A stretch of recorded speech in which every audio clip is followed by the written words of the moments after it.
우리가 이제 고등동물일수록 뭐를 정확히 기억을 할 것 같죠, 그죠? 하등동물이 기억을 잘 못하고 고등동물일수록 기억을 되게 잘한다고 생각을 합니다. 근데 실제로 고등동물일수록 기억을 애매하게 합니다. 하등동물일수록 기억을 명확하게 해요. 만약에 우리가 이제 기억을 명확하게 한다 그러면 여러분들이 1초 뒤에 저를 보면 저를 다른 사람으로 인식합니다. 왜냐하면 1초 후, 지금 있는 모습하고 1초 뒤의 모습이 조금은 달라져도 달라질 거 아니에요, 그죠? 그러면 이거는 이제 다른 사람으로 인식할 수 있어요.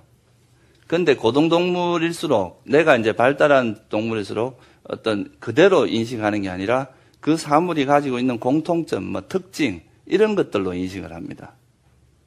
그래서 우리가 이제 뭐 여러분들이 옷을 바꿔 입고 오거나 머리 헤어스타일을 바꿔도 똑같은 사람으로 인식할 수가 있는 거예요. 만약에 너무 명확히 기억을 한다면은 오히려 그걸 인식하기 어렵습니다.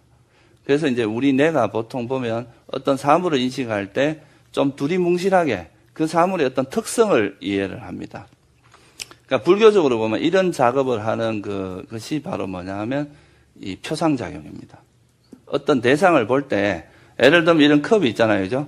그럼 이런 컵을 볼 때 이 컵의 모양은 이런 모양도 있고 다양한 모양이 있는데 우린 다 이걸 컵으로 인식하잖아요. 그죠? 그거는 이 컵이 가지고 있는 어떤 특성, 공통점 이런 것들을 가지고 우리가 인식을 하기 때문에 그렇습니다. 요러한 모양을 가지고 물을 담고 어떤 뭐 액체를 담는 것을 컵이라고 한다. 이렇게 그 표상을 취했기 때문에 이 비슷한 거 보면 우리가 다 컵으로 인식을 하는 거죠. 그래서 이제 이 상이라고 하는 것이 어떤 과거에 우리가 어떤 봤던 대상을 통해서 그거에 대한 공통점을 추출해서 그 나름대로 이런 것들은 전체적으로 뭐라고 한다. 이렇게 표상작용을 하는 것이 바로 이제 불교에서는 이 상온, 빨리어는 산야라 그럽니다. 그래서 이것이 이제 여러 가지 이제 불교에서 굉장히 중요한 측면이 있는데요. 이 표상을 만드는 작용이 이제 아까 말했듯이 좀 두리뭉실하게 일어나기 때문에, 예를 들면 이제 여기에 이제 그 앞에서 이야기한 그런 왜곡이 이제 개입이 하기 시작하기가 쉽습니다. 여러분들 이렇게 길게 이렇게 된 거, 이걸 이제 우리가 길고 기어다니는 걸 뱀이라고 했는데, 지나가다 밤중에 새끼가 있으면 어떻게 인식합니까? 뱀이라고 인식하죠. 이런 것도 인식의 왜곡입니다. 그러니까 그 인식 자체가 어떤 현상을 볼 때, 있는 그대로 진실을 보는 게 아니라 왜곡되게 볼 소지가 되게 많다는 거예요. 어리석음이 개입을 하게 되면. 그래서 예를 들면 우리가 이제 어릴 때부터 이런 모양을 갖추고 이러한 생각을 하는 사람은 이걸 거울을 쳐다보면서 이걸 나라고 생각을 합니다. 그러면 이제 이 계속 반복되는 걸 통해서 여기에 또 집착도 개입을 합니다.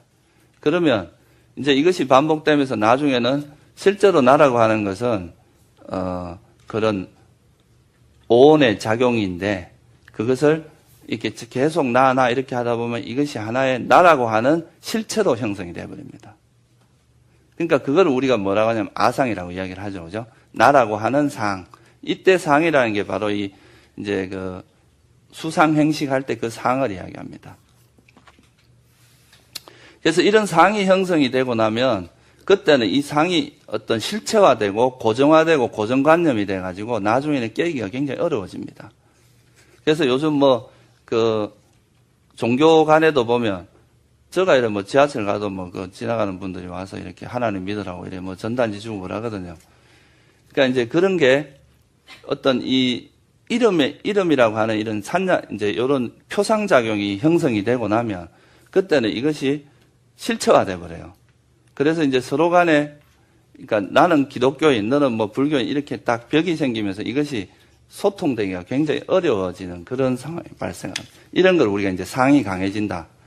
그리고 또 자기 스스로가 나는 잘났고 내가 나았다. 이런 상이 강해지면 에고의식이 점점 강해져서 나중에 그걸 깨기가 힘든 상황이 됩니다.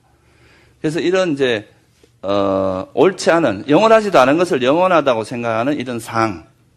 그리고 또 자아도 없는 것을 자아가 있다고 이렇게 생각하는 상.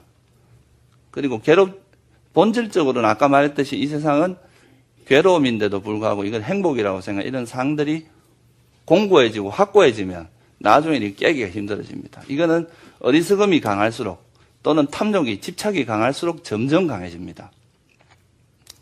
그래서 어떻게 보면 이 상이라고 하는 것이 우리 삶을 왜곡시키고 또 이제 이거에 의해서 여러분들이 막 고통을 받고 이런 게 많아지는 거죠. 그죠? 그래서 우리가 건강계에 보면 제일 강조하는 것 중에 하나가 뭐예요? 이 아상, 인상, 중생상, 수사상을 깨라는 거잖아요. 그것이 없는 것이 이제 보살이라 그러잖아요. 그죠?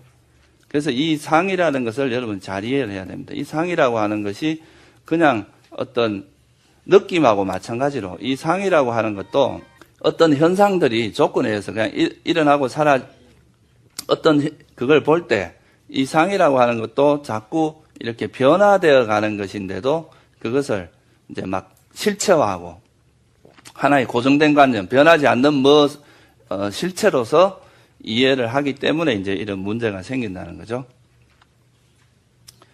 그래서 사실 이제 이런 왜곡을 지난번에 제가 설명드린 이제 이런 잘못된 왜곡을 이끌어내는데 또 결정적인 역할을 하는 게 바로 이런 상입니다.